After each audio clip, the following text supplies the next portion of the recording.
शेतकरी कर्जमाफीची घोषणा करण्यात आली, मात्र या घोषणेवर ठिकठिकाणाहून टीका होत आहे. तारीख सांगा, वेळ सांगा, महिना सांगा, कधी देणार ते सांगा असं म्हटलं जात आहे. उद्धव ठाकरे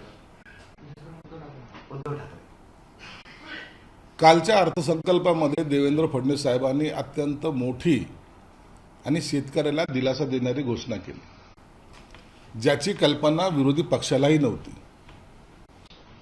कारण की सरकारची असलेली आर्थिक स्थिती,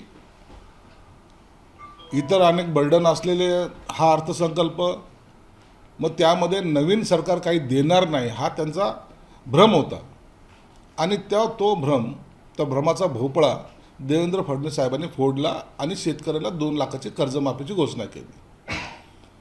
एखाद्या योजनेची घोषणा करताना त्यापूर्वी त्याचा रीतसर अभ्यास करावा लागतो. एक समिती असते. 15 सप्टेंबरच का, याला काय लॉजिक आहे, हे सगळं समजून घेतलं पाहिजे. परंतु ज्यांनी प्रशासन चालवल्यानंतर सुद्धाही त्यांना हे कळालं नाही, हे दुर्दैव त्यांचं आहे. म्हणून सरकारने ह्या सगळ्या बाबीचा विचार केलेला आहे. एकूण शेतकरी किती, आज तुम्ही जर पाहिलं असेल तर याचा फायदा कसा आणि कोणत्या विभागाला किती पत होणार आहे, त्याची संख्यासुद्धा अनेक वर्तमानपत्रांनी पण चॅनलनी पण ही दाखवलेली आहे. याचं मागचं लॉजिकच हे की त्या शेतकऱ्यांना त्या 15 सप्टेंबरपासून ती योजनेचा लाभ होणार आहे. हा लाभ केव्हा होणार, केव्हा पैसे देणार आहे, काल घोषणा झाली मग आज आता जायचं का बँकेत, असं नसतं. त्याला एक ठराविक पिरियड जो आहे तो द्यावा लागतो, प्रोसिजर सगळी कंप्लीट करावी लागते. आणि मला वाटतं या महिनाभरामध्ये हे त्याच्या अर्थसंकल्पामध्ये जी तरतूद या तरतुदीनुसार त्यांना त्यांच्या खात्यावर ते पैसे निश्चितच वळती केले जातील. म्हणून शेतकरी हा मुळामध्ये, आता मागे तुम्ही पाहिलं की अवकाळी पावसामुळे परेशान होता, त्याला जवळपास 20,000 कोटी रुपयाचा आपण कर्ज वाटप करण्याचा संकल्प केला. 17-18 कोटी रुपये वाटले. त्याच्यानंतर सुद्धा शेतकरी त्या अडचणीतून बाहेर निघाला आहे का, तर त्याला दिलासा द्यायचं काम या सरकारने केलेलं आहे. म्हणून याचं तर खरं तर अभिनंदन केलं पाहिजे. परंतु त्याच्यावरच प्रतिप्रश्न विचारून मग कधी होणार, काय होणार, अरे जे तुम्हाला शक्य झालं नाही ते हे सरकार करतंय. आणि म्हणून आत्ताची परिस्थिती पाहता मला वाटतं 1 महिन्याच्या आतमध्ये या सर्व प्रोसेस कंप्लीट होतील आणि त्यांना ते कर्जमुक्तीपासून दिलासासुद्धा मिळेल. यावर संजय राऊत असं म्हणतात की उद्धव ठाकरेंनी कर्जमाफी केली, शेतकऱ्यांचा 7-12 कोरा करण्याच्या दिशेने जात होते, मात्र त्यांचं सरकार पाडले. उद्धव ठाकरे साहेबांनी जर कर्जमुक्ती केली असेल तर मग हे कर्ज आलं कुठून? शेतकऱ्याला दरवेळेला येणाऱ्या सीझनमध्ये शेती पिकवण्यासाठी कर्ज हे घ्यावं लागतं. त्या टायमाला तो शेती पिकवू शकतो अशी त्याची अवस्था आहे. त्याच्यामध्ये जर असा पावसाचा तडाखा बसला किंवा आणखीन हवामानाचा काही परिणाम झाला, शेतकरी तुम्ही पाहत असाल मागचे चित्र एवढे विदारक होते. शेतकरी अक्षरशः अनेक शेतकऱ्यांनी आत्महत्या केलेल्या. त्यांच्या भावना ह्या लक्षात घेतल्या पाहिजे. म्हणून याच्यावर राजकारण न करता आपण शेतकऱ्याच्या पाठीशी कसं उभं राहता येईल हा सरकारने केलेला प्रयत्न आहे.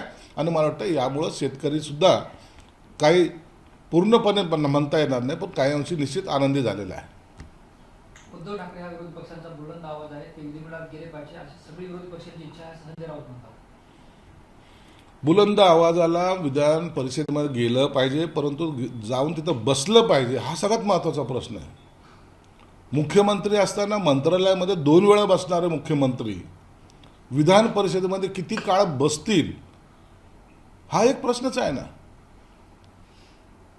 अधिवेशनामध्ये तुम्ही पाहाल 1 किंवा 2 दिवस यायचं, मीडियासमोर जायचं, संपला आपला अधिवेशनाचा कार्यकाल. आणि म्हणून ज्यासाठी आपण निवड होते त्याला न्याय द्यायचं काम केलं पाहिजे.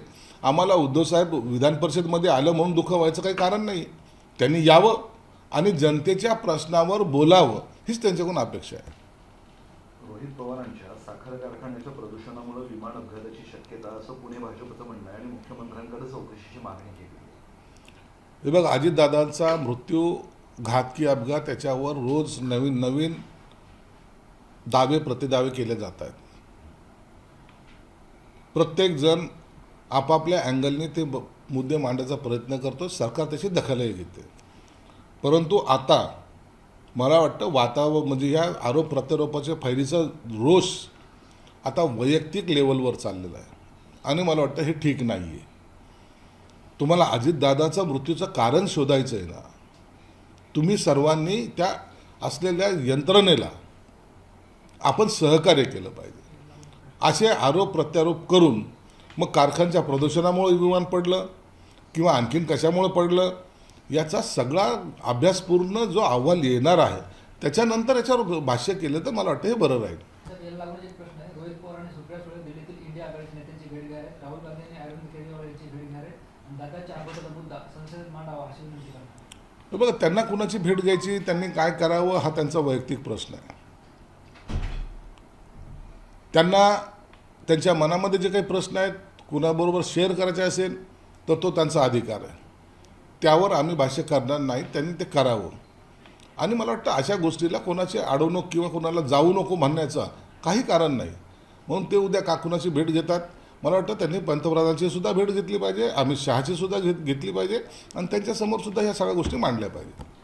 पुण्याच्या जमीन गैरव्यवहार प्रकरणात तिथले तहसीलदार आणि सब रजिस्ट्रार यांच्यावर यांना बडतर्फ करावं अशी शिफारस तिथल्या कलेक्टरनी आणि त्यानंतर खारगे समितीनेही केली होती. मात्र ही शिफारस महसूल विभागानं फेटाळलेली आहे आणि योग्य पद्धतीने जी काही कार्यपद्धती असते तसंच काम होईल असं सांगण्यात आलं.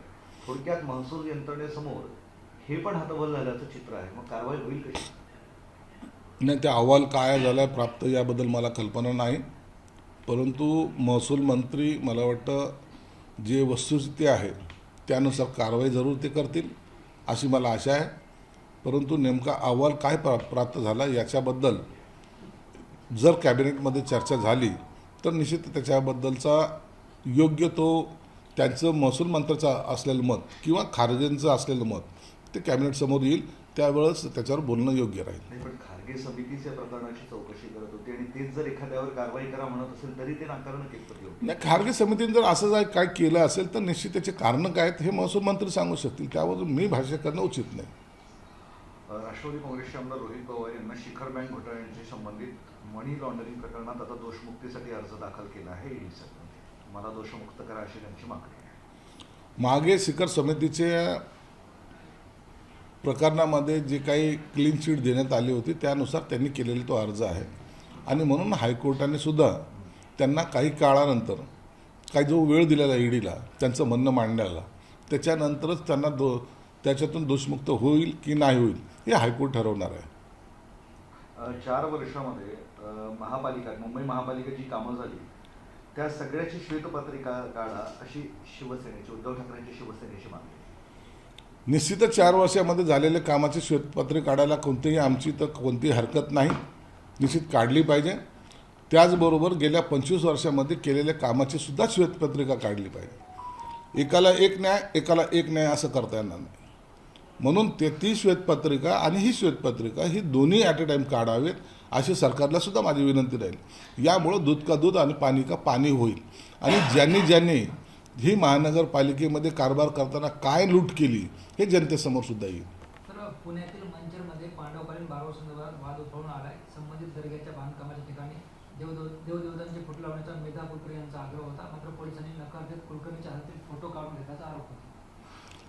नाही, ती कायदेशीर प्रक्रिया आहे. एखाद्या गोष्टीवर कुठे हे बघा, कोणत्याही धर्मावर अतिक्रमण करणं किंवा कोणी आपल्या धर्मावर अतिक्रमण करतं त्याला विरोध करणं ही प्रक्रियेचा भाग आहे. परंतु असं चुकीचं काम कोणी करत असेल तर पोलीस प्रशासन त्याचं काम योग्य पद्धतीने पार पाडेल.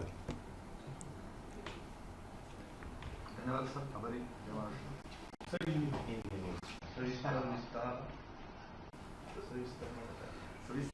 सर, देश में घरेलू एलपीजी की कीमत 60 रुपए से बढ़ी है और कमर्शियल सिलेंडर 115 रुपए से महंगा हुआ है.